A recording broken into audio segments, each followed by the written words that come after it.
अच्छा ये ना चूंकि 22-16 मैंने ख़त्म कर दिया है तो क्वेश्चन 1 क्लास में कर लिया था। क्वेश्चन 2 ये चूंकि मैंने पहले इसमें डाला हुआ था और वो जो आई कैप की गाइडेंस आने के बाद आपको एक डिस्काउंट वाला पॉइंट मैंने अमेंड करवाया था, तो बजाय इसके कि हम इसके सोल्यूशन को चेंज करें तो मैंने ये किया कि इधर ना सेटलमेंट डिस्काउंट की लाइन ही काट दी। तो आप यही फिर अपने नोट्स में चेंज कर लें। क्वेश्चन नंबर 2 दूसरे टेबल में सेटलमेंट डिस्काउंट की लाइन आ रही होगी, वो लाइन ही उड़ा देते हैं। अब उसकी सही अकाउंटिंग क्या होगी कि वो भी कॉस्ट में से लेस होगा, लेकिन अब ठीक है बना तो हुआ है सोल्यूशन, तो आप सेटलमेंट डिस्काउंट की लाइन ही सवाल में से काट दें। क्वेश्चन 2 सेटलमेंट डिस्काउंट की लाइन काट दें।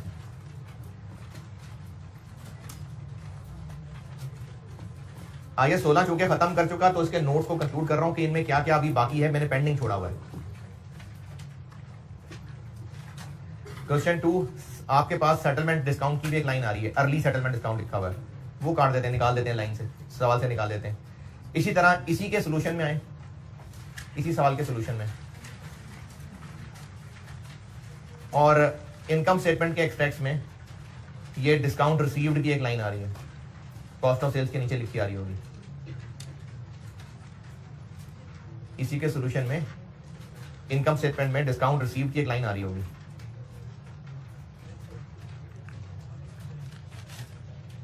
कॉस्ट ऑफ सेल्स के नीचे अदर इनकम डिस्काउंट रिसीव्ड करके एक लाइन आ रही होगी, ये लाइन काट दें और उसके नीचे की वैल्यू भी, सामने वैल्यू भी।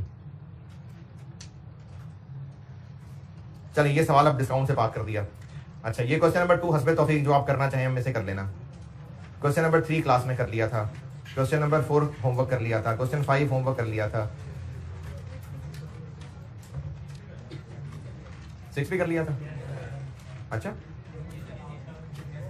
चलो ठीक है, 6 भी हो गया, 7 भी हो गया, 8 अभी डिस्कस करने लगा हूं, 9 अभी करने लगा हूं डिस्कस। इसके बाद ये जो अब आगे हैं क्वेश्चन नंबर 10 हो गया, 11, 12, 13, 14 और 15 भी, ये अभी छोड़ दें। कहां से शुरू किया, 10 से लेके ये 15 तक ये छोड़ दें। ये जब मैं आपको 3-4 आईएएस और करा दूंगा ना, फिर मैं आई 16 पे वापस आऊंगा और इसके डिस्क्लोजर सिखाऊंगा। ये उनकी प्रैक्टिस के सवाल थे। सेपरेट सवाल भी आ जाता होता है और बाकी स्टैंडर्ड्स को मिक्स करके भी आता है। तो जब बाकी स्टैंडर्ड के मिक्स करने की प्रैक्टिस करानी ही है, इसलिए फिर मैं ये पढ़ाऊंगा ही तब। तो ये क्वेश्चन भूल गया, 10, 11, 10 से लेके 15 तक ये छोड़ दें, ये भी नहीं करने आपने। 16 ये आप हस्बे तौफीक दिल करे करने का तो कर लीजिएगा, नहीं तो रहने दें। 17 ये आपका आज का होमवर्क है, और इसको होमवर्क बेशक आप सिर्फ सोल्यूशन देख ही लें, मेरे लिए वो भी बहुत है। ये है क्या, अभी तक रिवैल्यूएशन मॉडल में टेस्टिंग उसकी स्ट्रेट लाइन और ये आर्ज मेथड के एक सवाल की हुई है, रिड्यूसिंग की टेस्टिंग हुई नहीं है अभी तक। लेकिन अगर हो तो रिड्यूसिंग बैलेंस मेथड में रिवैल्यूएशन के बाद डेप्रिसिएशन चार्ज करने के लिए पुराना वाला डेप्रिसिएशन रेट चल जाएगा, है जी? नहीं, नया रेट निकालना पड़ेगा, और नया रेट निकालना एस्टीमेट चेंज वगैरह में मैं आपको सिखा चुका। तो ये मैंने रिड्यूसिंग बैलेंस के लिए खुद से एक सवाल बनाया है प्रैक्टिस का, और आप अगर सिर्फ इस सवाल को और उसके सोल्यूशन को देख लेना तो वो भी मेरे लिए काफी है। ये चीज मैं आपको कल वाले सवाल में बता भी चुका। वैसे ये टेबल तो वैसे ही है, एसेट सरप्लस P&L। ये एक और कॉलम कॉस्ट मॉडल वाला बनाना पड़ा, क्योंकि सरप्लस ट्रांसफर की अमाउंट स्ट्रेट लाइन का शॉर्टकट था कि रिमेनिंग पे बांट दें। आर्ज मेथड में नहीं चलेगा वो। आर्ज मेथड में क्या करना पड़ेगा, कल क्या कर रहे थे हम आर्ज मेथड में के साथ एक और कॉस्ट मॉडल वाली भी फिगर बना रहे थे। इसी तरह रिड्यूसिंग में भी कोई शॉर्टकट नहीं चलेगा, उसमें भी आपको ये कॉलम अलग से चलाना पड़ेगा कि कॉस्ट मॉडल होता तो क्या होता, और फिर अंडर या ओवरचार्ज डेप्शन कैसे निकलेगी, जितनी डेप्शन चार्ज हुई और जो कॉस्ट मॉडल पे होती उससे कंपेयर करके। तो ये मैंने ना रिड्यूसिंग की प्रैक्टिस के लिए एक सवाल बनाया हुआ है। ये आपका आज का होमवर्क है, क्वेश्चन नंबर 17। ओके अच्छा जी, क्वेश्चन नंबर 9, इसमें जो मसले हो सकते हैं वो बता देता हूं। अदरवाइज कैलकुलेशन ये बिल्कुल वैसे ही करनी थी जैसे मैंने खुद बोर्ड पे की थी। सवाल में एक दफा जरूर डिस्कस कर लेता हूं ताकि जो जो मसले आपको लग रहे हो वो आप बता दें। कैलकुलेशन बिल्कुल वैसे ही है, लेकिन अंडरस्टैंडिंग में जो मसला हो सकता है वो बता रहा हूं। शिप खरीदा था,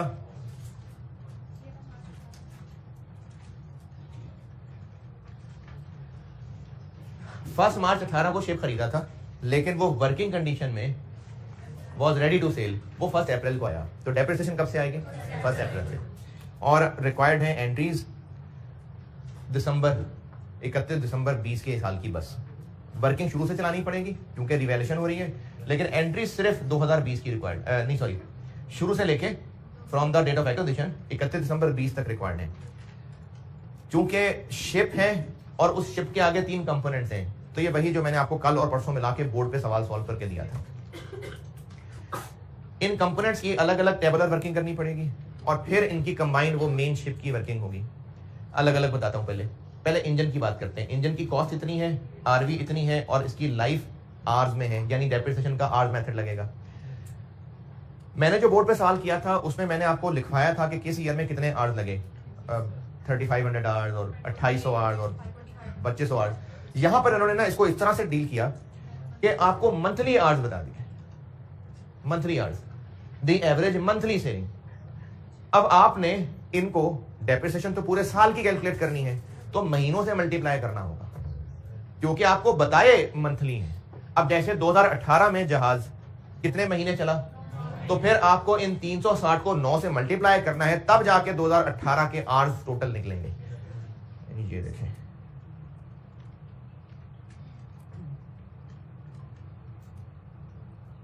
ये 360 दिए हुए मंथली और 2018 में ये 9 महीने चला है, तो ये करेंगे तो 2018 के आवर्स बनेंगे।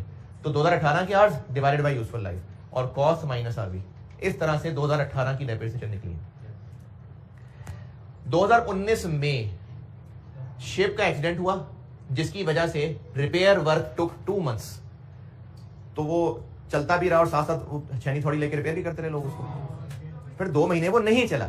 अब जब 2 महीने नहीं चला तो आप जब 2019 की डेप्रिसिएशन लेंगे तो 480 को इंटू 10 महीने करेंगे और 2020 में ऐसा कोई मसला नहीं है, इसलिए 600 इंटू पूरे 12।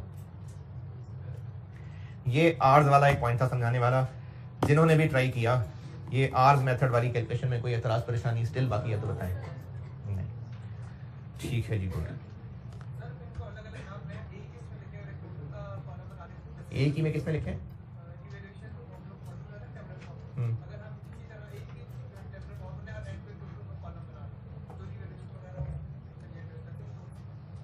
नहीं, इतना बड़ा टेबल आप रजिस्टर पे कैसे मैनेज करेंगे? तीनों बना लिए और आगे वो टोटल भी बना लिया? नहीं, आपने टोटल का एक ही कॉलम बनाया, तो सरप्लस पीएनएल कैसे निकलेगा? इनमें से हर एक का सरप्लस पीएनएल।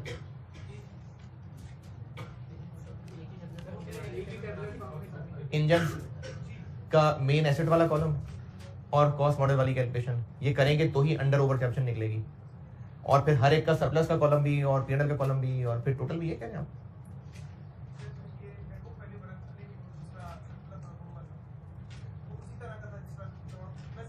अच्छा ठीक है। इंजन से रिलेटेड कोई एतराज परेशानी?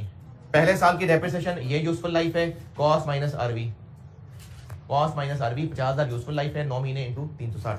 फिर उसके बाद रीवैल्यूएशन नहीं हुई तो 19 भी ऐसे ही चला, divided by 50,000 cost minus RV और 2019 के आर्स।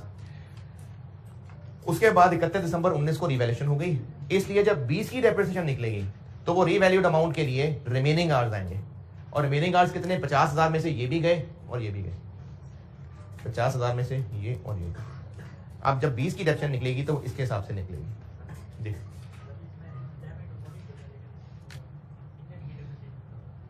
तो बॉडी वही रही और इंजन खुद ही चलने फिरने चला गया। मतलब इंजन चल रहा था। नहीं, आपकी बात बिल्कुल ठीक है। अगर स्ट्रेट टाइम मेथड होता तो जरूर डेप्रिसिएशन चलती रहती। अभी बॉडी पे आएंगे ना, बॉडी होती रहेगी डेप्रिशिएट, बॉडी नहीं 2 महीने रोकेंगे, वो होती रहेगी डेप्रिशिएट। बॉडी में अभी आऊंगा मैं, वो होगी डेप्रिशिएट, वो 2 महीने की ब्रेक नहीं आएगी उसमें। लेकिन इंजन का मेथड ही आवर्स वाला है, तो जहाज चलेगा तो इंजन चलेगा ना, तो 2 महीने वो चले ही नहीं इंजन। इंजन में बताएं और कुछ पूछना है तो। उसके बाद ये बॉडी है और इस पे और दोनों पे स्ट्रेट लाइन मेथड है, इसमें आरवी है, इसमें आरवी नहीं है। और बॉडी बेशक डैमेज हुई और 2 महीने जहाज नहीं भी चला, लेकिन टाइम तो गुजर रहा है ना, इसलिए डेप्रिसिएशन होती रहेगी। मैंने आपको एक पॉइंट लिखवाया था कि अगर एसेट बिकम्स आइडल फिर भी डेप्रिशिएट होता रहेगा, तो डेप्रिसिएशन होती रहेगी। इन 2 महीने का इन दोनों से कोई ताल्लुक नहीं होगा डेप्रिसिएशन का। ऊपर वाले से क्यों ताल्लुक बना? क्योंकि उसमें आर्स थे और आर्स आपको खुद पर मंथ से नंबर ऑफ मंथ मल्टीप्लाई करके निकालने थे, तो जाहिर है वही महीने लेने थे जितने में जहाज चला। बाकी दोनों में स्ट्रेट लाइन मेथड है, इसलिए इन 2 महीनों का कोई फर्क नहीं पड़ा। तो इनकी आगे बिल्कुल सेम तरीके से स्ट्रेट लाइन वाली कैलकुलेशन है। बॉडी, ड्राई डॉकिंग और इंजन, इनकी जी ड्राई डॉकिंग क्या होती है, ये साथ ब्रैकेट में ओवरऑल भी लिखा हुआ है। ये मैंने आपको कल बताया था कि ये ना मेजर इंस्पेक्शन टाइप चीज समझ लें। मैंने आपको आज 16 पढ़ाते हुए एक मेजर इंस्पेक्शन चीज बताई थी, ये उस तरह की चीज है। अब अगर आपको पेपर में ये ड्राई डॉकिंग नहीं भी समझ आ रहा, तो आपको उन्होंने कौन सा पूछा है कि इन सारी टर्म्स के ऊपर मजमून लिखें। आपको पता चल रहा है शिप है, कंपोनेंट्स हैं, हर कंपोनेंट की कॉस्ट है, लाइफ है। अब आपको क्या फर्क पड़ता है कि इसके नाम का मतलब क्या है? वैसे ठीक है, नॉलेज के लिए होना चाहिए, तो उसके लिए गूगल से पूछ लेंगे, लेकिन सवाल करते हुए अगर आपको ड्राई डॉकिंग समझ नहीं आ रहा तो कोई बात नहीं, फिगर्स हैं, लाइफ है, मेथड, डेप्रिशिएट करें। जैसे ये मेजर इंस्पेक्शन टाइप चीज है, और चूंकि ये सारी उसी तरह से कैलकुलेशन है कि होगी टोटल शिप की फेयर वैल्यू, जिसको बांटेंगे इन सब कंपोनेंट्स में इस रेशो के अंदर। तो ये वही कैलकुलेशन है जो कल बोर्ड पे भी की थी। कैलकुलेशन फिगर्स बदली है, काम वही है जो मैंने कल और परसों वाले सवाल में किया है। तो जिन लोगों ने भी ये सवाल किया है, इनमें कोई एतराज परेशानी है तो पूछें। एंट्रीज मैंने आपको कहा था कि आप कंपाउंड शिप के नाम से ही कर दीजिएगा। मैंने वैसे तोड़ के किए, एसेट्स की अलग अलग हैं, लेकिन काफी है शिप। यानी आप इस पहली एंट्री में शिप डेबिट 1435, यहां पर depreciation debit, accumulated absent credit. इसी तरह से इन अगली एंट्रीज में भी accumulated absent debit, ship credit. तो आप एंट्री कंपाउंड और आप इस टेबल से एंट्रीज बनाइए, यहां से बनेगी एंट्रीज जी। एक मिनट कहां? हाँ जी, ये चीज रहेगी। क्यों भाई? ये 26 मिलियन रिपेयर के ऊपर खर्चा किया है, रिपेयर तो ये एक्सपेंस है। मैंने आपको सब्सिक्वेंट एक्सपेंडिचर के नाम से ना एक टॉपिक पढ़ाया था, 2 शाखें बनाई थी उसकी, उसमें रिपेयर और अपग्रेडेशन वगैरह सब बताया था। तो रिपेयर एक्सपेंस है, तो एक्सपेंस है तो फिर ये कैपिटलाइज तो नहीं होगा। और इसमें कोई चीज रह गई हो? क्वेश्चन 9 जिन्होंने किया है और वाकई ईमानदारी से किया है, मैंने अंग्रेजी भी जहां जहां लगने की जरूरत बता दी। 2 महीने जहाज रुका रहा और उसके ऊपर cost 26 million I. Repair work से यूजफुल लाइफ चेंज नहीं हुई, और यूजेस रिवैल्यूएशन मॉडल और नेट रिप्लेसमेंट वैल्यू मेथड। मैंने कहा था इसका नाम नेट रिप्लेसमेंट वैल्यू मेथड होता है। Transfer the maximum possible amount, ये ना भी कहता तो भी करते, और उसके अलावा रिवैल्यूड अमाउंट बताइए। और आखिरी सेंटेंस ना लिखा होता फिर भी हम ऐसे ही करते। उसने कहा है रिवैल्यूड अमाउंट को बुक वैल्यूज के प्रोपोर्शन में तोड़ना है। अच्छा, अगर वो सवाल में कह देता कि रिवैल्यूड अमाउंट को आपने 20, 30, 50 की रेशो में तोड़ना है, तो फिर उस रेशो में तोड़ना है। अगर वो कह देता है किस रेशो में, फिर जैसे कहा है वैसे करना है, बदतमीजी नहीं करनी कि नहीं हम ऐसे नहीं करेंगे। अगर नहीं कहा, खामोशी है, तो नेट बुक वैल्यू की रेशो में करना है। Question 9 done. क्वेश्चन नंबर 8 जी।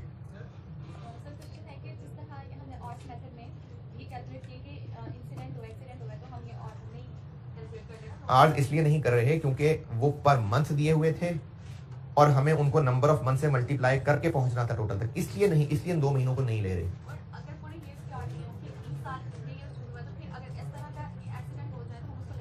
नहीं, सवाल ये है, ऑनलाइन वालों के लिए सवाल दोहरा रहा हूं, ये जो 8 दिए हुए थे 480, इसको इंटू 10 क्यों किया है? क्योंकि ये 480 पर मंथ दिए हुए और हमें देखना है पूरे साल कितना इस्तेमाल हुआ, तो वो 10 महीने इस्तेमाल हुआ, इसलिए 480 इंटू 10। अगर सवाल के अंदर ये मंथली की बजाय आपको इन ईयर्स के पूरे 8 ही बता दिए होते, तो फिर आपको यकीनन 2019 में 4800 आवर्स दिए होते कि वो 4800 आवर्स इस्तेमाल हुआ। अब उसको क्या 2 महीने निकाल दे?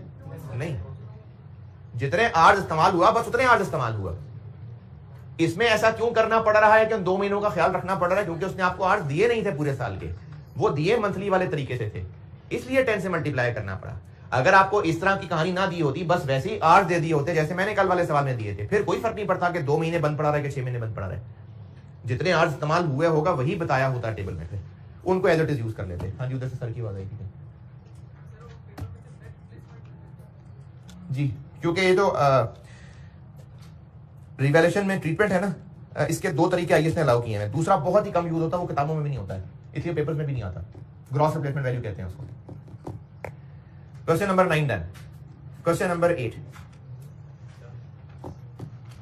क्वेश्चन नंबर 8 में मैं डिस्कस तो कर रहा हूं लेकिन वैसे ही अपने लिए पूछ रहा हूं और आप लोगों की भी थोड़ी सी अंदाजा हो जाए। किन लोगों ने ये किया और बगैर सोल्यूशन देखे और करने के बाद जब देखा तो पूरा पूरा सही था? नहीं यार, वाकई। चलो ठीक है, शाबाश। क्वेश्चन 8। अच्छा, जिनसे नहीं हुआ या गलतियां थी, आप लोग बेटा ये जरूर देखा करें कि जो गलतियां थी वो क्या थी। या तो वो गलतियां आपके नॉलेज की कमी थी, आपको वो बात पता ही नहीं थी, नहीं पता थी, देखिए नोट्स में शायद मैंने कहीं लिखवाई हो, नहीं तो मुझसे पूछ लें। या फिर वो गलती आपके नॉलेज की एप्लीकेशन आपसे गलत हो गई थी, फिर दोबारा डिस्कस कर लें। मैं जब होमवर्क डिस्कस कर रहा होता हूं तो वो उस दौरान पूछ लिया करें। या फिर कोई बोंगियां थी, या बोंगियों से भी और ऊपर चले जाए तो चवलें थी। इनको आपने खुद ही ठीक करना है ऐसे कि आप इन बोंगियों को याद रखें और आप ये चीजें अपने आप को बार बार दोहराएं कि मुझसे ये बोंगियां हो रही हैं, फिर आप उनके लिए ज्यादा मोहतात हो जाएंगे। जैसे जो कॉमन बोंगियां होती हैं, उनमें कॉमन बोंगियां होती हैं कि कैलकुलेटर पे उंगली जो है वो टेढ़ी पड़ रही होती है, आप डिजिट सोच कुछ और रहे होते हैं लेकिन जब उंगली जाती है तो वे ऐसे ना ऐसे पड़ जाती है, वो 4 दबाते दबाते 5 हो जाता है, या 0 पूरा नहीं दब पाता, ज्यादा दब जाते हैं, कम दब जाते हैं, या मल्टीप्लाई डिवाइडेड में गलती कर जाते हैं। तो इसका हल ये है कि आप बहुत ध्यान से कैलकुलेशन करें और डबल चेक किया करें, यानी हर कैलकुलेशन को डबल करने की आदत डालें। या फिर बोंगियां ये होती हैं कि सवाल ध्यान से ही नहीं पढ़ा होता, अब वो चीज सवाल में लिखी होती है लेकिन पढ़े नहीं होता ध्यान से। तो उसके लिए मेरे उस्ताद ने एक दफा मशवरा दिया था कि आप ना उंगली रख के पढ़ा करें। अच्छा, उंगली रख के पढ़ना है, ऐसे उंगली रखने का कोई कमाल नहीं है कि आप ऐसे पढ़ रहे हैं। बात यह है कि जब आप उंगली रख के पढ़ रहे हैं तो इसका मतलब आप इंश्योर कर रहे हैं कि एक एक वर्ड पढ़ रहे हैं आप। तो इसलिए आप सवाल में अगर ये बोंगियां लगाते हैं कि आप कैलकुलेशन गलत करते हैं या इन्फॉर्मेशन ठीक से नहीं पढ़ते, ये चीज अब आपको एक सवाल से पता चल गई, आइंदा वो गलतियां ना दोहराएं। तो इसी तरह से ना प्रैक्टिस से इंप्रूव कर रही है। ये ऐसा नहीं है कि आई16 ने चैप्टर पढ़ा दिया, अभी के अभी आप एग्जाम में बैठेंगे और आप परफेक्ट हो चुके, नहीं, ये 2-3 महीने चलते रहनी है मेहनत, फिर तैयारी के बाद जाके एग्जाम के काबिल होते हैं। तो प्रैक्टिस का फायदा ये होता है कि इंसान को अपनी गलतियां ठीक करने का मौका मिलता है। फैक्ट्री बिल्डिंग, ऑफिस बिल्डिंग, दोनों की बात अलग अलग करते हैं। ये सवाल किया है। फैक्ट्री बिल्डिंग इसमें सिंपल थी। फैक्ट्री बिल्डिंग की आपको 31 दिसंबर 13 का डाटा दिया हुआ है, कॉस्ट एक्यूमुलेटेड और उस वक्त की फेयर वैल्यू। एंट्रीज बेशक मांगी सिर्फ 14 की हैं, लेकिन टेबल तो शुरू से चलाना पड़ेगा। तो फैक्ट्री बिल्डिंग का टेबल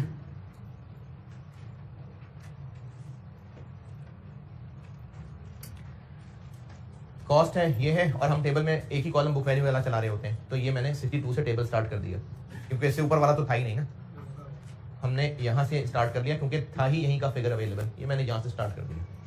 फिर इसके बाद रीवैल्यूएशन हुई उसी दिन, रीवैल्यूएशन की, इसको लाए 52 तक, और ये डाउनवर्ड है और ये यहां चला गया।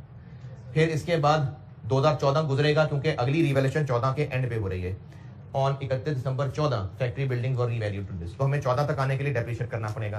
प्रॉब्लम ये है इस सवाल में, अच्छा पॉइंट ये था कि 13 की रीवैल्यूड अमाउंट को अब 14 में डेप्रिसिएशन करने के लिए डिवाइडेड बाय रिमेनिंग लाइफ, जबकि आपको दी हुई है टोटल जो ओरिजिनली एसेट्स थी। रिमेनिंग के लिए देखना पड़ेगा कि कितने गुजर गए हैं, आपको तो बताया नहीं कब खरीदी थी, उसका अंदाजा लगाना पड़ेगा इससे। क्योंकि अगर कॉस्ट पता है और ओरिजिनली एस्टिमेटेड लाइफ पता है तो ये पता चल जाएगा कि ये हर साल कितना कितना डेप्रिशिएट होता आ रहा था, कितने साल लगे थे 5-5 करते इतना बनते। एक क्यूमुलेटेड डेप्शन होती है ना आज तक की डेप्शन, तो अगर हम 37.5 को 5 से डिवाइड कर दें, इसका मतलब है कि 2013 तक ये 7.5 साल डेप्रिशिएट हो चुका है, और 20 में से 7.5 डेप्रिशिएट हो चुका, तो बाकी 12.5 रह गई रिमेनिंग लाइफ। तो 14 की डेप्रिसिएशन 12.5 पे चार्ज होगी। हाँ जी, 12.5। ये पॉइंट अभी भी ना समझ आया हो किसी को, और यही सलूक इसके साथ कर दिया तो ये अंडर चार्ज डेप्शन आ गई। फिर इसको रीवैल्यू करके पहुंचाया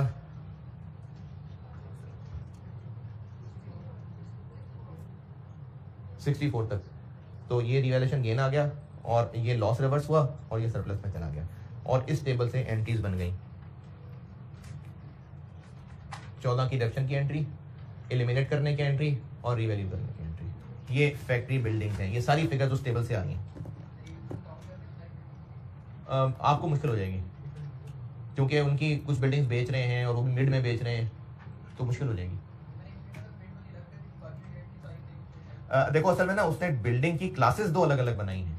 फैक्ट्री बिल्डिंग अलग है, ऑफिस बिल्डिंग अलग क्लास है, तो फिर आप क्लास तो मिक्स ना करें, तो इसलिए बेहतर है कि फैक्ट्री और ऑफिस अलग रखें। हाँ जी, factory building okay. Office building, office building ये 31 दिसंबर 13 की पोजीशन है, लेकिन इस ऑफिस बिल्डिंग में से अगले साल मिड में एक बेच दी। जो मैंने साल क्लास में कराया था वो 3 थी एक जैसी, उनमें से एक बेच दी थी। अब ये नहीं पता कि ये कितनी है। अब जब नहीं पता कि कितनी है, लेकिन जो एक बेच रहे हैं उसका डाटा दिया हुआ है, और जो बेचनी है उसका सरप्लस ट्रांसफर करना है, और जो बाकी रह जाएंगी उनको रीवैल्यू करना है। तो फिर हमें टेबल को तोड़ना पड़ेगा ताकि पता चले कि बाकी बचे हुए का सरप्लस कितना है। बाकी बचे हुए का सरप्लस क्यों जानना जरूरी है? बाकी बची रह जाने वाली बिल्डिंग्स का सरप्लस जानना क्यों जरूरी है? ताकि जब उनकी रिवैल्यूएशन हो तो पता तो चले कितना सरप्लस को डेबिट होना है, कितना P&L को होना है। और बिकने वाले का सरप्लस जानना क्यों जरूरी है? ताकि उसको ट्रांसफर कर सकें। तो हमें ये तोड़ना जरूरी था। अब देखिए तोड़ा कैसे। ये सारी बिल्डिंग्स की कॉस्ट, उनकी एक्यूमुलेटेड और उन सबकी टोटल फेयर वैल्यू। कब की, किस दिन की? 31 दिसंबर 13। जो बिल्डिंग बेची है, बेचे को 1 जुलाई को है, लेकिन आपको उसकी जो इंफॉर्मेशन दी हुई है वो 31 दिसंबर 13 की दी हुई है कि जो बेची है 31 दिसंबर 13 पे उसकी बुक वैल्यू 27 थी और रीवैल्यूड अमाउंट ये थी। ये क्यों बताया? ताकि आप इस सब की बुक वैल्यू में से 27 निकाल दें तो बाकियों की बुक वैल्यू आ जाएगी, और इस 149 में से 31 निकाल दें तो बाकियों की रीवैल्यूड अमाउंट आ जाएगी। ये इसमें मेन पॉइंट था कि जब तोड़ लिया फिर तो टेबल आगे अलग अलग ही चल रहे हैं। तोड़ा कैसे? ये टोटल की बुक वैल्यू,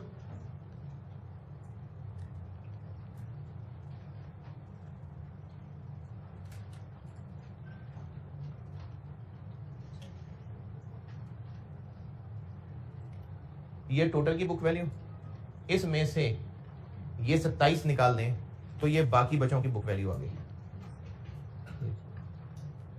इनका टेबल अलग बना लिया, और जो बेची है उसकी बुक वैल्यू तो दी हुई है, इसका टेबल अलग बना लिया। दिस माइनस दिस, सब की बुक वैल्यू, उनमें से उस बिकने वाले की बुक वैल्यू निकाल दे तो ये रिमेनिंग की बुक वैल्यू आ जाएगी। इसका टेबल अलग हो गया, और जो बेची है उसकी बुक वैल्यू तो दी ही हुई है, ये उसका टेबल अलग हो गया। अब आपने बुक वैल्यू तो अलग कर ली, लेकिन सरप्लस भी तो दोनों के तोड़ने हैं। अब वो तोड़ लेते हैं। इस बिकने वाले की आपको ये भी पता और फेयर वैल्यू भी पता। तो बिकने वाले का सरप्लस इतना, जबकि सब की टोटल फेयर वैल्यू से, सब की टोटल बुक वैल्यू से टोटल सरप्लस निकल जाएगा।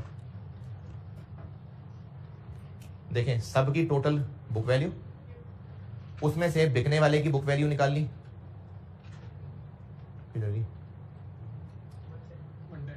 अच्छा ठीक है, और ये उस बाकी बचे हुए की रिवैल्यूड अमाउंट। ये बाकी बचे हुए की रिवैल्यूड अमाउंट कैसे निकली?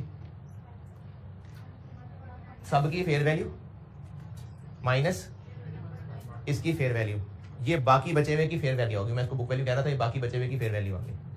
यानी एक लाइन मैंने स्किप करके डायरेक्टली ये रिवैल्यूड अमाउंट निकाल ली। और ये सरप्लस कैसे निकला?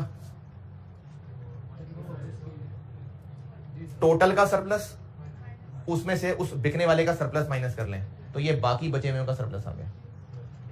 अब ये दो टेबल तोड़ लिए। अच्छा, जो लोग पूछने की हिम्मत नहीं कर रहे लेकिन कोशिश की थी, आप अगर पहले नहीं कर सके थे, अब कैलकुलेटर पकड़ के कर लें बेशक। जो इस वक्त टोटल ऑफिस बिल्डिंग की वैल्यू गिवन है, मैं उनसे तोड़ रहा हूं दो टेबल।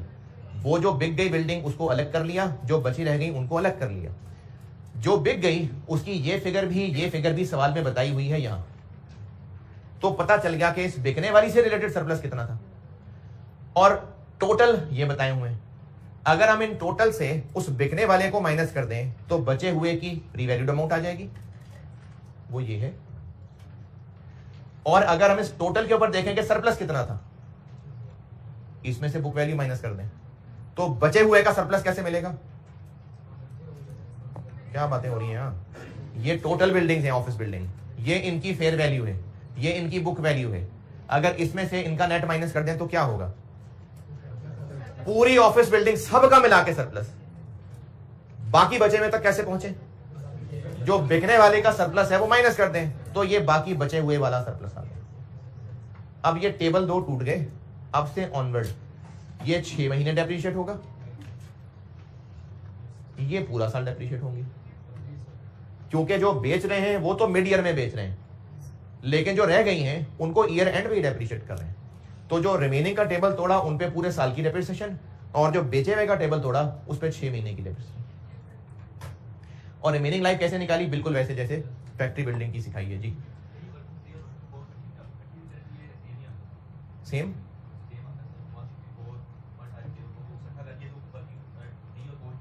हाँ हाँ हाँ कर लें, ठीक है। मकसद तो रिमेनिंग की कैलकुलेशन करना है ना 4 ना करें तो ब्रैकेट में कर दें, कोई मसला नहीं।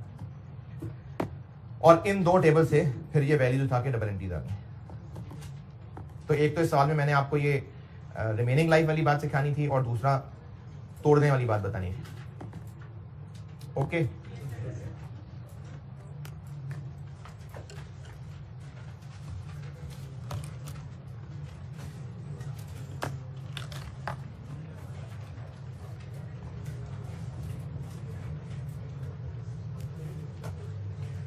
सवाल लिखें, सवाल लिखें।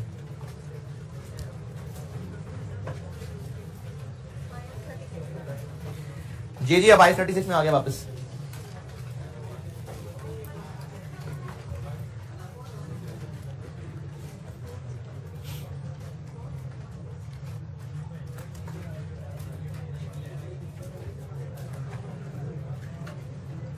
फॉलोइंग वैल्यूज, सवाल लिखिए, बस I-36 पे आ गए। Following values were determined, following values were determined on 31 December 20। Following values were determined on 31 दिसंबर 20।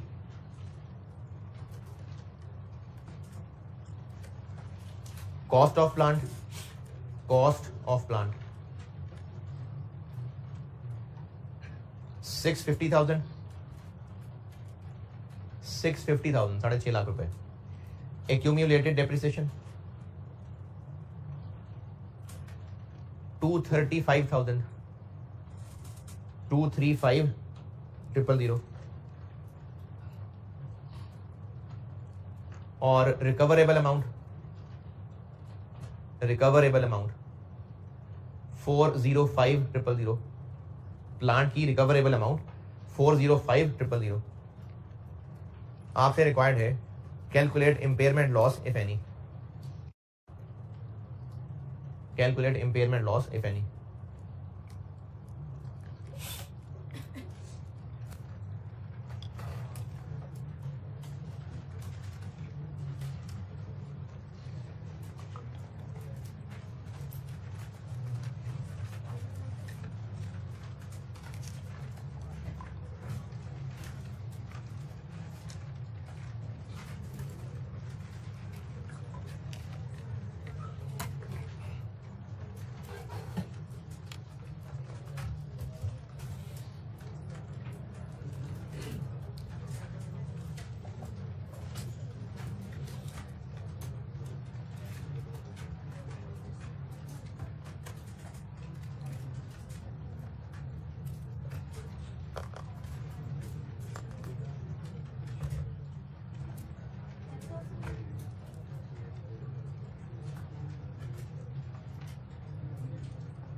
हाँ जी,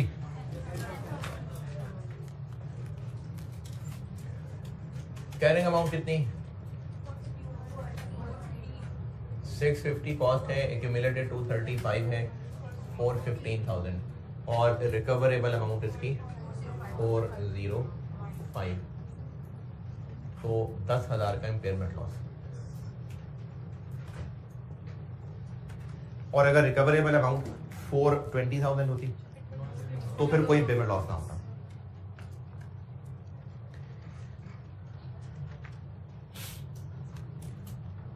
I-36 मैंने आपको उसका मकसद बताया था कि मकसद ये है कि जब property plan equipment, intangible assets, investment property अपने अपने आईएस के मुताबिक तैयार हो जाएं, तो फिर भी I-36 कह रहा है कि तसल्ली कर लें कि वो रिकवरेबल अमाउंट से कहीं ज़्यादा तो नहीं है। अगर ज़्यादा है तो उनको कम करके रिकवरेबल तक लाएं और इम्पेयरमेंट लॉस की अकाउंटिंग करें। रिकवरेबल अमाउंट क्या होती है, पढ़ाना है, ये तो इसका बेसिक मकसद हो गया। अब एक दो थ्योरेटिकल चीज़ें देख लें, उसके बाद फिर न्यूमेरिकल पे आते हैं। ये थ्योरेटिकल चीज़ें आपसे शॉर्ट क्वेश्चन में भी पूछी जा सकती हैं और एमसीक्यू में भी पूछी जा सकती हैं, याद करनी है आपने। एक चीज़ है कि इम्पेयरमेंट टेस्ट करना कब है। अच्छा, इम्पेयरमेंट टेस्ट से क्या मुराद है? इम्पेयरमेंट टेस्ट का मतलब है ये जो कैरिंग अमाउंट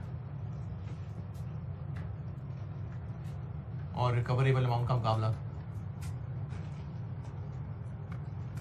ये मतलब है इम्पेयरमेंट टेस्ट का। देखें, जब कोई भी टेस्ट करते हैं, कोई चलो ब्लड टेस्ट ही करा लें, तो ब्लड टेस्ट क्या होता है? जो सैंपल लिया गया उसकी जो वैल्यूज हैं और उनको स्टैंडर्ड से कंपेयर करना, ये टेस्ट है। तो इम्पेयरमेंट टेस्ट इसको कहते हैं। इसको कंपेयर करना, ये इम्पेयरमेंट टेस्ट है। कब करना है? Timing of impairment test. अच्छा, एक बिल्कुल जो है वो सही सलामत सेहतमंद इंसान, तो उसको हर 15 दिन बाद, 20 दिन बाद शुगर चेक कराते रहना चाहिए है। वो कैंसर का टेस्ट करा लें, कोई और ब्लड टेस्ट कोई और करा लें, कोई शुगर का टेस्ट करा लें, है कराते रहना चाहिए? नहीं। क्यों भाई? कोई सिम्टम्स ही नहीं है, बिला वजह पैसे जाया करेंगे। लेकिन अगर एक सर्टेन एज क्रॉस हो जाए, फिर डॉक्टर्स कहते हैं कि पीरियोडिकली कराते रहना चाहिए। पीरियोडिकली। अच्छा, फिर वापस सेहतमंद इंसान है, कोई टेस्ट की जरूरत नहीं है। लेकिन डॉक्टर्स कब कहेंगे टेस्ट कराने को? जब सिम्टम्स पता चलेंगे। तो वो एसेट्स जो ये 3 हैं, एक उनमें से गुडविल, ये आप FAR 1 में नहीं पढ़ेंगे। एक वो इंटेंजिबल एसेट जिसकी लाइफ इनडेफिनेट है, ये भी आप FAR 1 में नहीं पढ़ेंगे। और वो इंटेंजिबल एसेट जो कि अभी वर्किंग कंडीशन में नहीं आया, ये भी आप FAR 1 में नहीं पढ़ेंगे, क्योंकि आपके सिलेबस में इंटेंजिबल एसेट्स नहीं है ना। तो इन एसेट्स के लिए हाँ, नाम जरूर याद रख लें, क्योंकि आपसे ये चीज MCQ में टेस्ट हो सकती है। Goodwill, intangible asset with indefinite life और intangible asset not yet available for use. इन 3 एसेट्स के लिए इस टाइमिंग का जवाब और है, और for all other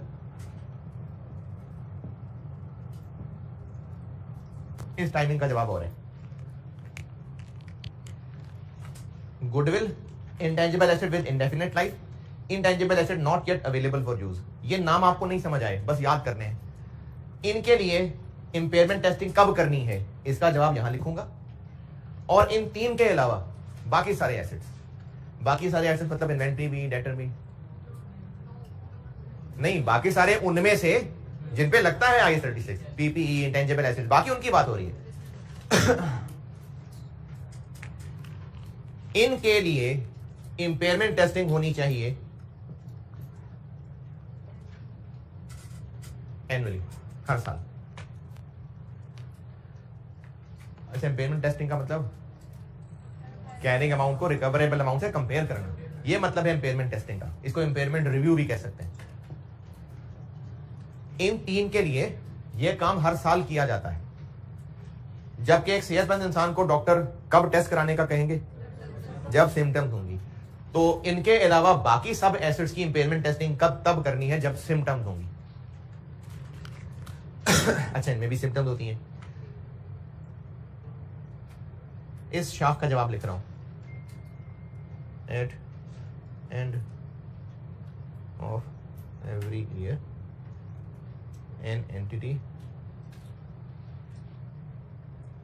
shall assess whether लिखें, लिखवाता हूँ, मैं अंग्रेजी बोलता हूँ, यहाँ तक लिखें फिर ज़बानी बोलता हूँ।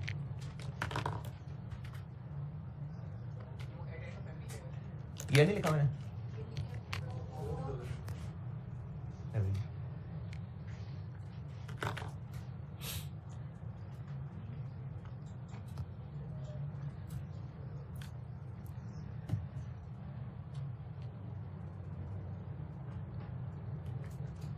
वो नोट करें और जहां तक पहुंचे फिर आगे अंग्रेजी बताता हूं।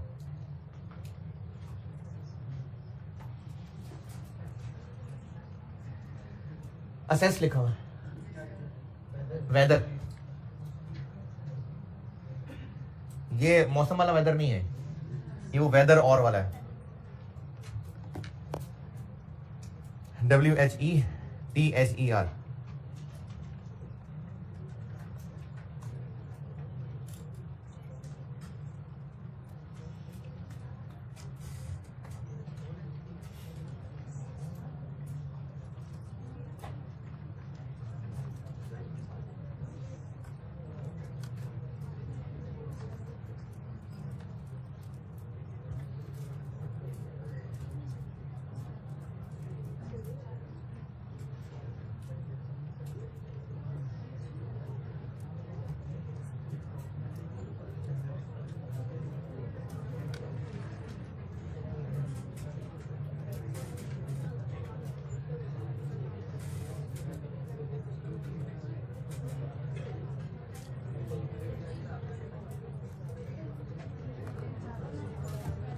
हाँ जी, यहां तक नोटेड।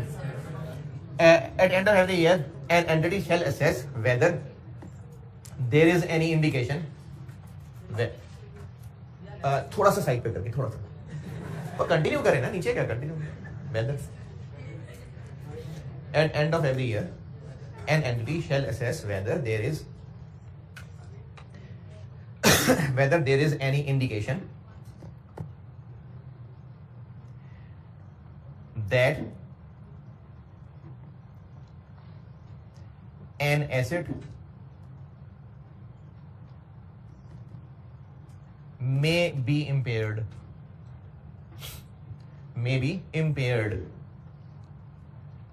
यहां तक का मतलब ये है कि हर साल के एंड पे एंटिटी ये देखेगी कि कहीं कुछ सिम्टम्स तो नहीं है कि एसिड इंपेयर हो गया हो, इंडिकेशन, सिम्टम्स, निशानियां।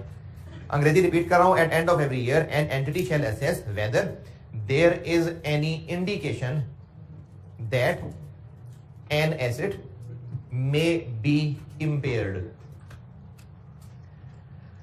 इसी में आगे सेंटेंस चल रहा है, इसी में अगला सेंटेंस है, यही कंटिन्यू हुई है बात, यही शाख चल रही है इधर ही। If any such condition exists, if any such indication exists,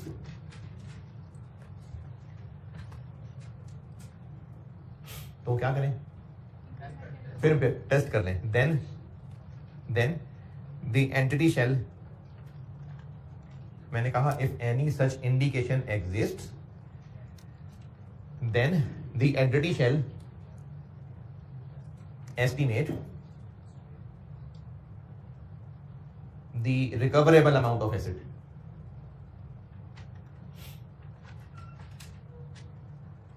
इस दरख्त का कंक्लूजन ये है कि ये रिकवरेबल अमाउंट और कैरिंग अमाउंट का मुकाबला कब करवाना है, इन एसेट्स के लिए हर साल और बाकी सब के लिए जब इंडिकेशन हो। और अगर इंडिकेशन कोई नजर नहीं आ रही फिर भी कंपनी को चाहिए कि एट एंड ऑफ ईयर देख ले कोई इंडिकेशन तो नहीं है। एक ये चीज थ्योरेटिकल याद करनी है। अच्छा, आगे जो मैं न्यूमेरिकल कहूंगा उसमें भी रूल्स तो होंगे, वो तो याद ही करने हैं, लेकिन फिर न्यूमेरिकल शुरू हो जाएगी बात। और ये याद करना है, इसके अलावा ये भी और थ्योरेटिकल है कि ये इंडिकेशंस होंगी क्या, ये याद करनी है।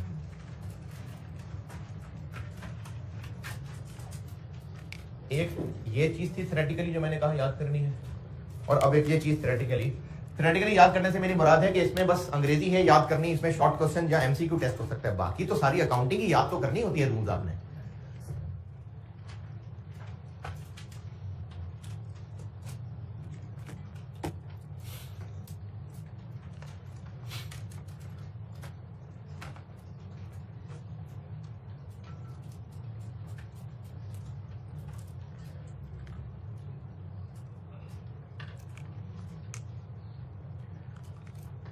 अच्छा, आप पढ़ते पढ़ते नहीं हैं, पास होने नहीं जा रहे, ये बात आपके वालिदैन को कैसे कैसे पता चल सकती है? नहीं, रिजल्ट तो बात की बात है ना, है आपकी हालत देख के पता चल सकती है, आपकी हरकतें हमको खुद नजर आ जाएंगी, पता चल सकती है। हो सकता है ऐसी फील्ड के हो तो आपसे वो 2-4 सवाल पूछेंगे, आपको जवाब नहीं देंगे, उनको पता लग जाएगा। ये है जो उनको खुद इंटरनली पता चल रहा है। एक है कि कॉलेज वालों ने निकाल दिया, नहीं पढ़ता होगा तो ही निकाला है, टीचर्स ने शिकायत करनी शुरू कर दी, कंपनी खराब हो रही है दोस्तों के साथ, ये एक्सटर्नल निशानियां हैं। तो एसेट क्या अब इंपेयर है या नहीं है, इसकी निशानियां कुछ एक्सटर्नल हैं, कुछ इंटरनल हैं। पहले करते हैं बात एक्सटर्नल की। ये मैं आपको समझाऊंगा भी, लेकिन आपने याद भी करनी है। अच्छा, इन निशानियों को अंग्रेजी लिखवाने से पहले एक बात जो जहन में रहे, फिर उस कॉन्टेक्स्ट में निशानियां समझ आएंगी। मैंने रिकवरेबल अमाउंट नहीं समझाई अभी, थोड़ा सा आइडिया देता हूं। बिजनेस के पास प्लांट एंड मशीनरी क्यों है? बिजनेस ने क्यों खरीदी है?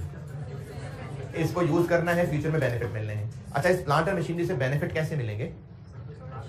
इसको इस्तेमाल करेंगे, फिर प्रोडक्शन होगी, फिर वो प्रोडक्शन सेल होगी, फिर उनसे प्रॉफिट आएगा। और कब तक चलता रहेगा ये काम? और उसके बाद आखिरकार प्लांट एंड मशीनरी को बेच देंगे। तो प्लांट एंड मशीनरी तो एक मिसाल है। बिजनेस के जितने एसेट्स हैं उनसे कोई ना कोई बेनिफिट मिलना होता है। वो बेनिफिट जो मिल चुका वो तो पास्ट हो गई बात। रिकवरेबल अमाउंट क्या लगता है नाम से? रिकवरेबल अमाउंट, जो फ्यूचर बेनिफिट्स मिलने हैं। अभी मैंने यहां कैरिंग अमाउंट लिखी हुई थी 415 और रिकवरेबल अमाउंट 405 थी। रिकवरेबल अमाउंट 405, अभी जो बात बताई उसे क्या मतलब लगता है? कि अभी मजीद जो बेनिफिट्स मिलने वाले हैं वो 4,05,000 रुपए के हैं। हाँ, बस ये रिकवरेबल अमाउंट होती है।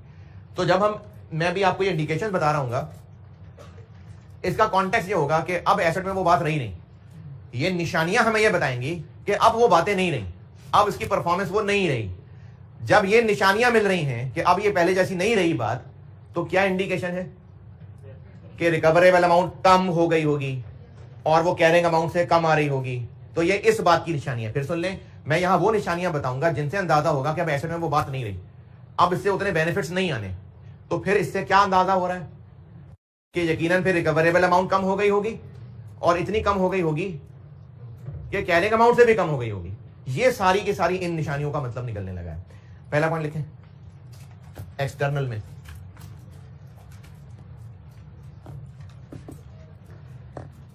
द एसेट्स वैल्यू यानी एसेट की value has declined. The assets value has declined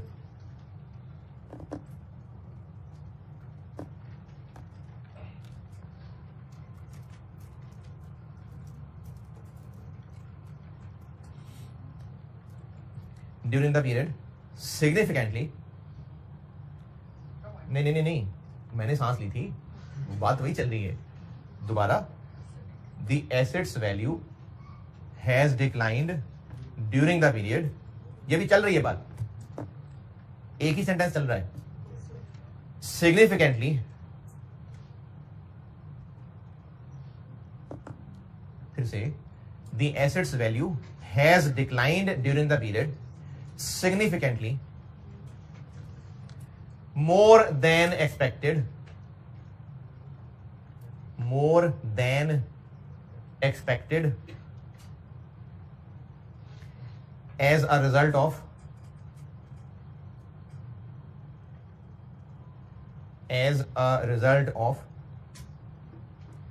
normal use इस्तेमाल, यूज और पैसेज ऑफ टाइम,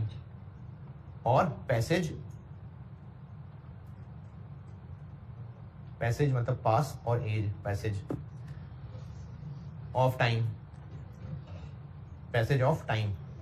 अब ये पहली इंडिकेशन पूरी हुई है, पहला पॉइंट ये पूरा हुआ है।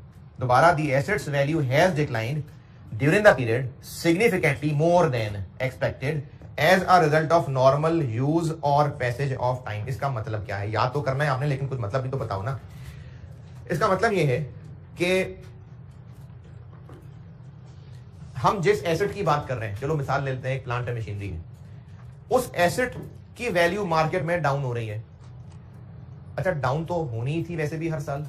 क्यों डाउन होनी थी? क्योंकि पुराना होता जा रहा है, पुराना होता जा रहा है, आउटडेटेड होता जा रहा है, वैल्यू तो डाउन होनी ही थी।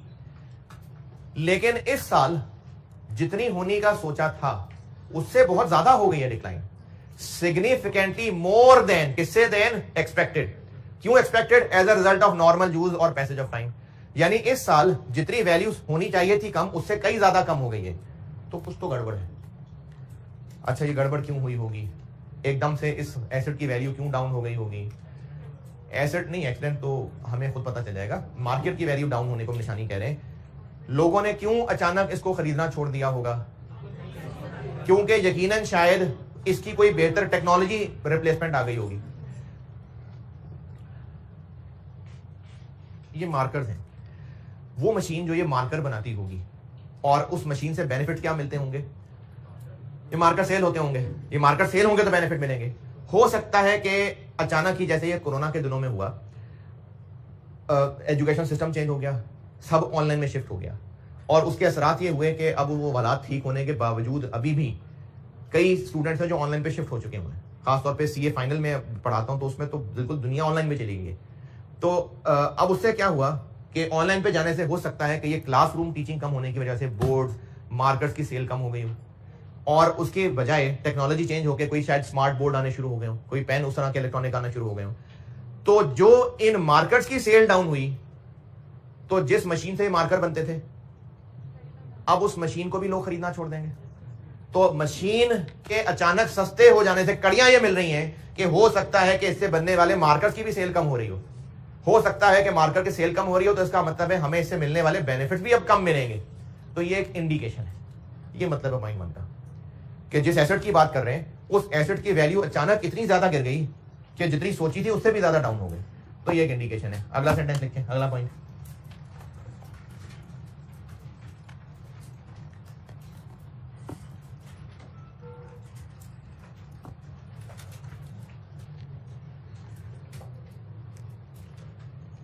सिग्निफिकेंट चेंजेस, ये पॉइंट 2 है। एक्सटर्नल इंडिकेशन की दूसरी indication, significant changes, comma, with adverse effect on entity, adverse effect on entity, फिर कॉमा। यहां तक की बात का क्या मतलब है कि सिग्निफिकेंट चेंजेस आ गई, और अब उन चेंजेस को एक्सप्लेन किया जा रहा है कि और उसके बुरे असर पड़े एंटिटी पे। अच्छा, वापस पिछली बात कनेक्ट हो गई। सिग्निफिकेंट चेंजेस इन, किसमें चेंजेस? इन के बाद टेक्नोलॉजी, इन के बाद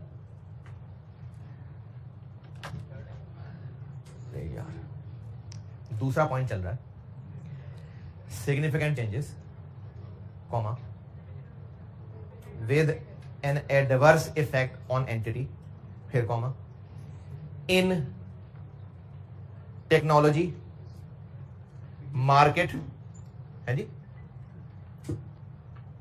टेक्नोलॉजी के बाद मैंने कहा मार्केट, फिर उसके बाद इकोनॉमी, और लीगल एनवायरमेंट,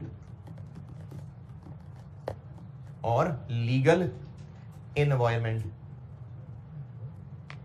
एनवायरमेंट, माहौल, एनवायरमेंट।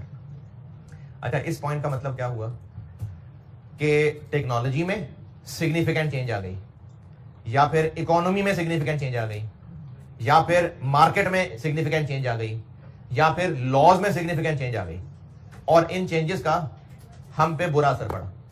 जैसे हम जो इस प्लांट मशीनरी से चीजें बनाया करते थे, टेक्नोलॉजी बदल गई तो हमारे बिजनेस पे बुरा असर पड़ेगा। मार्केट बदल गई, 4 कंपेटिटर्स और आ गए, हम पे असर पड़ेगा। मुल्क के हालात बदल गए, हम पे बुरा असर पड़ेगा। लॉ आया कि ये चीजें आज से बेचना मना है, इंपोर्ट बंद है, एक्सपोर्ट बंद है, तो हम पे बुरा असर पड़ेगा। तो अगर ये हालात हो जाए तो ये भी एक इंडिकेशन है। और 2 पॉइंट बगैर समझाए और लिख लें। ताकि एक्सटर्नल पूरे हो जाए, बाकी कल बताऊंगा फिर।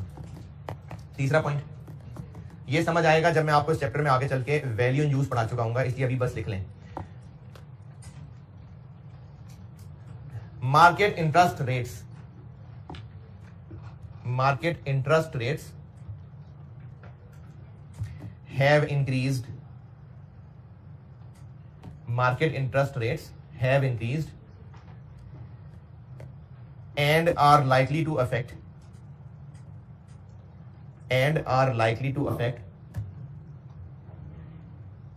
repeat कर रहा हूं, market interest rates have increased and are likely to affect assets value in use, asset की वैल्यू इन यूज, ये पढ़ना है हमने आगे। तीसरा पॉइंट रिपीट कर रहा हूं, market interest rates have increased and are likely to affect assets value in use. ये जब वैल्यू यूज पढ़ लेंगे तो समझ आएगा। चौथा पॉइंट, ये जब और बड़े हो जाएंगे तो समझ आएगा, इसे भी लिखें बस। चौथा पॉइंट कैरिंग अमाउंट, ये चौथा पॉइंट बस लिख लें जी, आप कभी सीफैप में पहुंचेंगे इंशाल्लाह तो समझ आएगा। चौथा पॉइंट बस लिख लें, carrying amount of net assets, carrying amount of net assets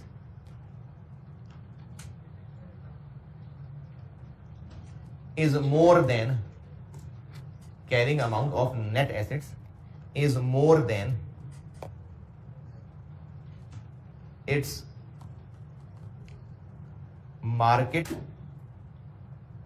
capitalization.